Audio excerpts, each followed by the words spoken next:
Have you ever wondered if you truly control your life, or if unseen forces shape your path? This question lies at the heart of the paradox of free will.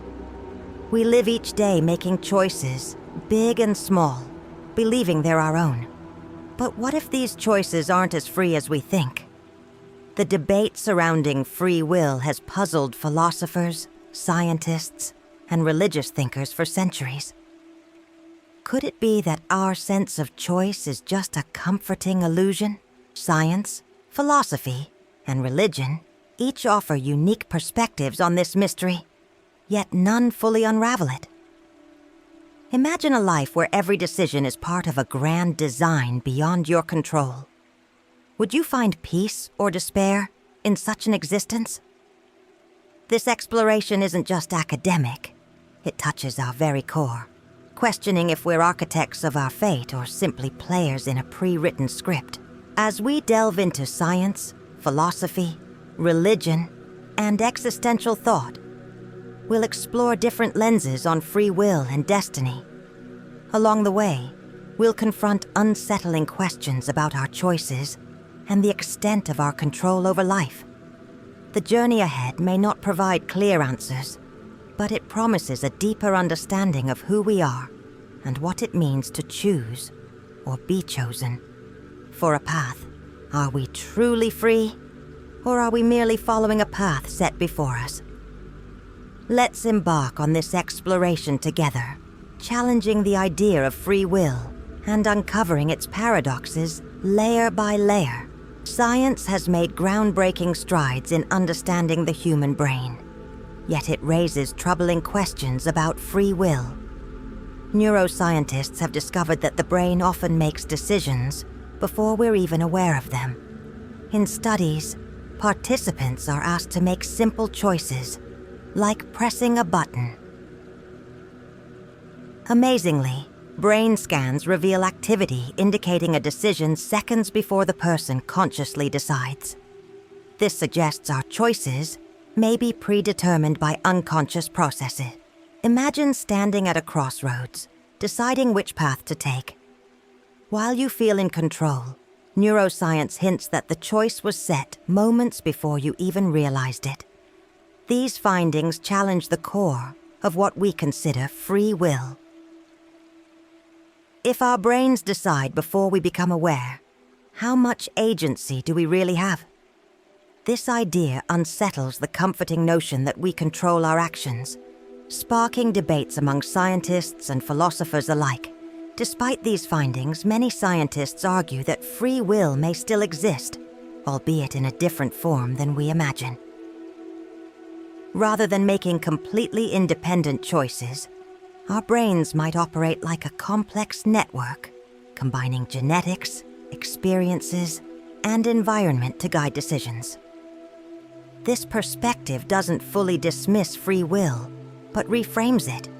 Are we free within certain boundaries, shaped by factors beyond our control? Some scientists believe that understanding these processes can empower us. By recognizing the brain's influence on behavior, we might learn to make more informed choices, creating a form of practical free will. But others argue this is simply another illusion, an attempt to hold on to control in a system governed by unconscious mechanisms. The debate remains unresolved, highlighting the complexity of understanding human freedom through the lens of science. As we look deeper into neuroscience, we begin to see the limits of human autonomy. The brain is a powerful organ, wired to predict, react, and sometimes override conscious thought. This understanding doesn't necessarily strip us of responsibility, but it raises ethical questions. If our decisions are influenced by factors outside our awareness, how accountable are we for them? Society depends on the belief that individuals are responsible for their actions. Yet science complicates this view. Ultimately, neuroscience presents a fascinating, yet unsettling picture. Our sense of choice may be more constrained than we like to believe. While science hasn't fully dismantled the idea of free will, it has undeniably blurred the line between conscious choice and biological determinism. This raises the paradox. If our actions are guided by unseen brain processes, can we truly claim ownership of our decisions? Or are we simply acting out impulses that our minds rationalize as choice? With these questions in mind, we move into the philosophical realm, where thinkers have long pondered human freedom. Science has laid a foundation, but philosophy dives deeper, challenging not just our decisions, but the very nature of choice itself.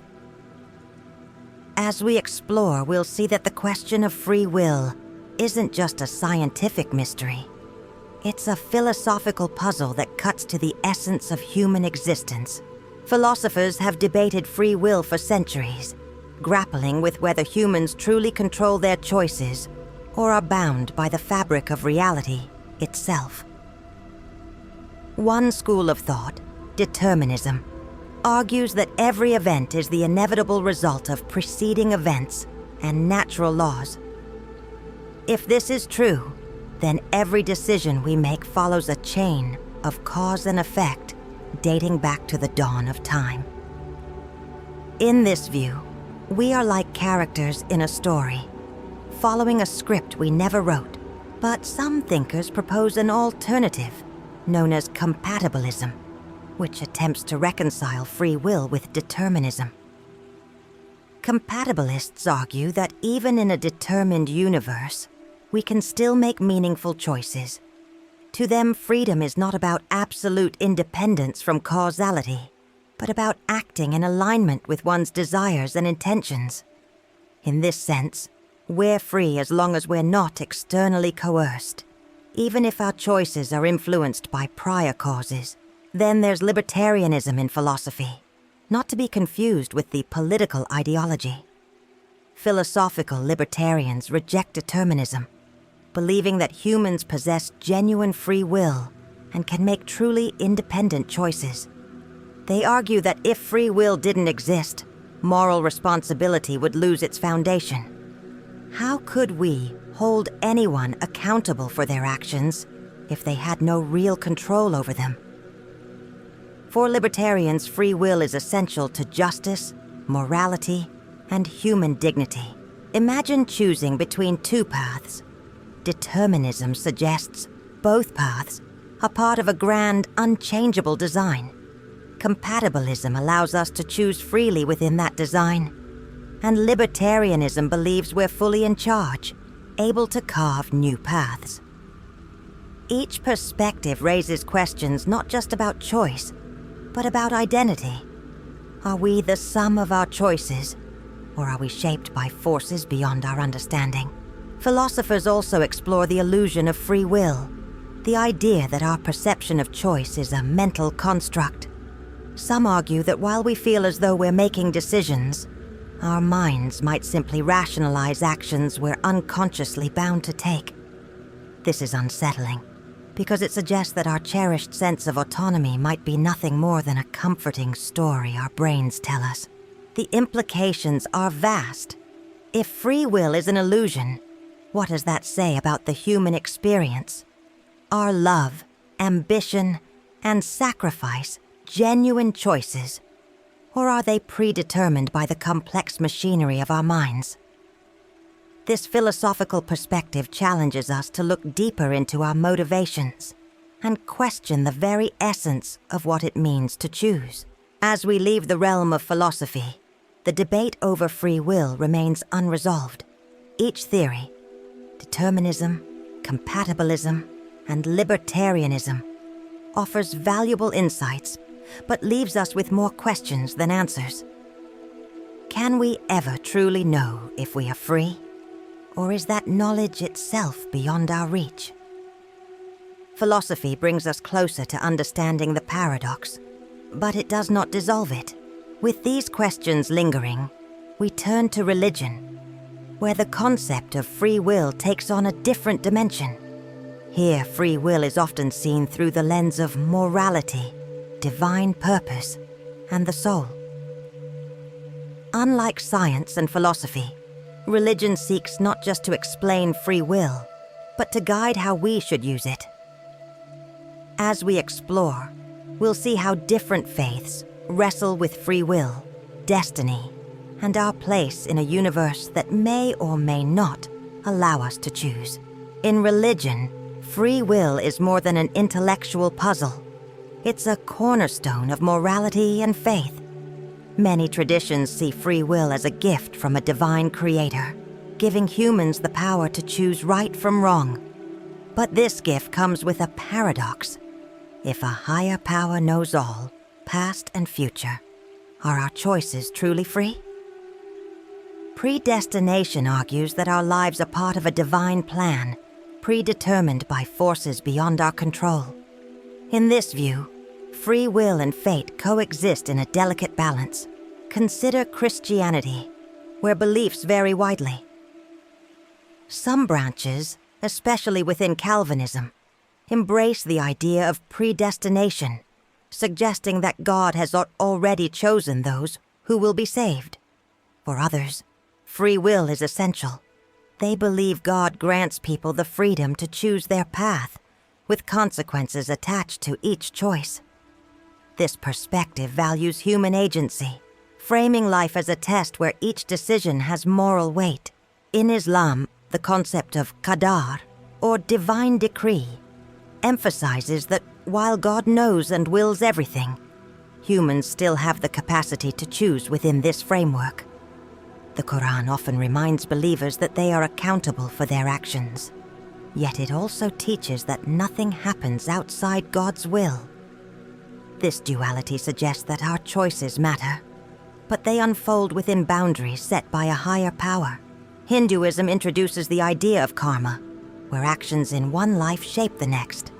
Here, free will exists, but is interwoven with destiny, influenced by past actions. In this framework, life isn't fully predestined, yet we're not entirely free either.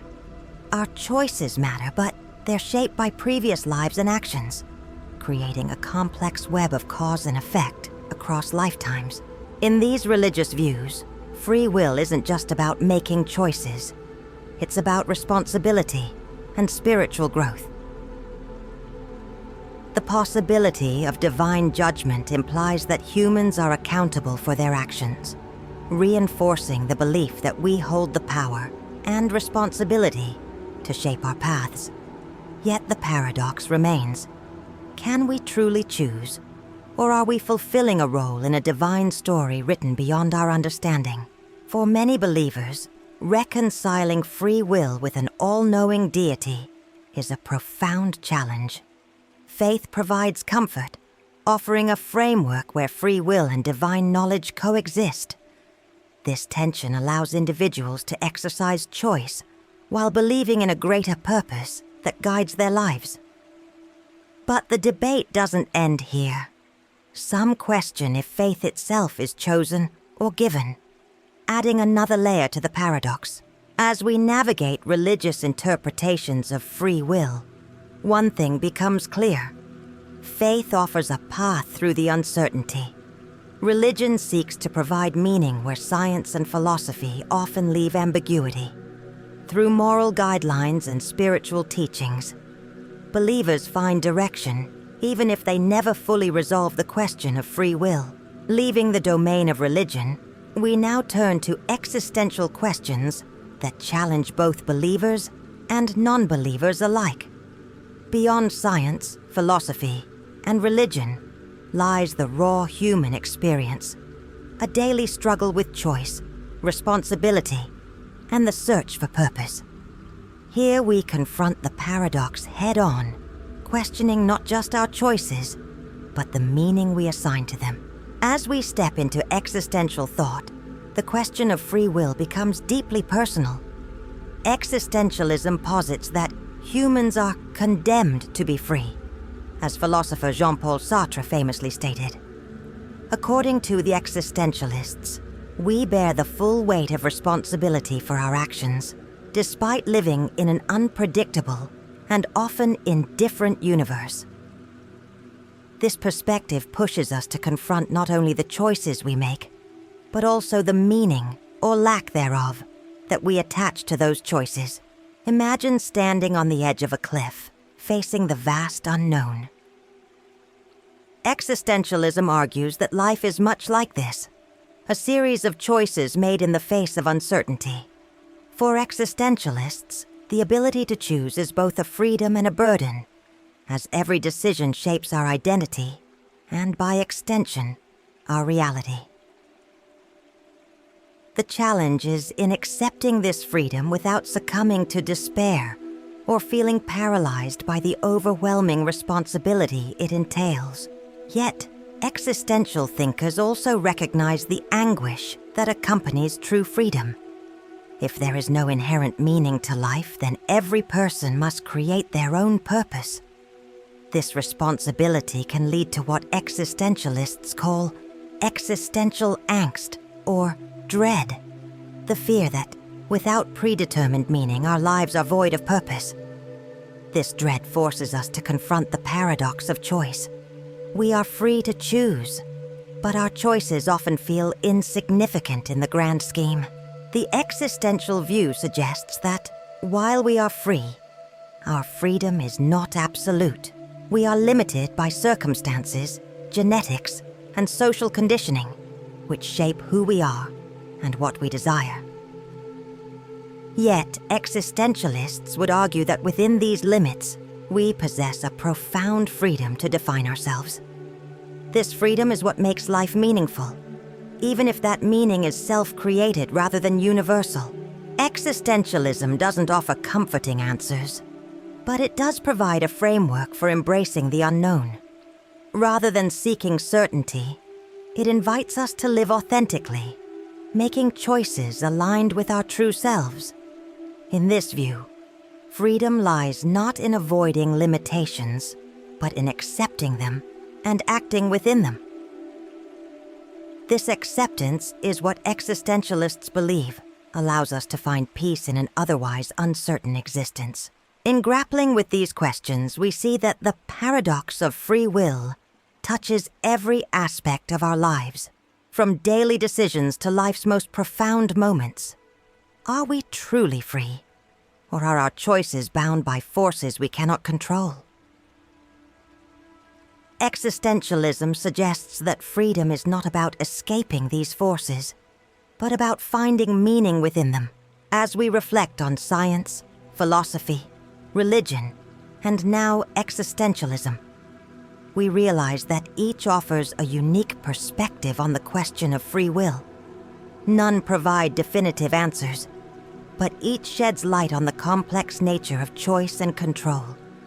In the end, free will may not be a simple yes or no, but a spectrum, an ever-shifting balance between autonomy and constraint.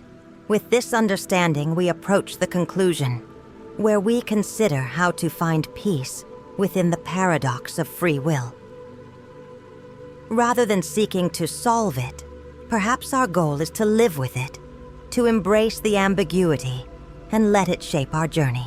After exploring science, philosophy, religion, and existential thought, the paradox of free will remains unresolved.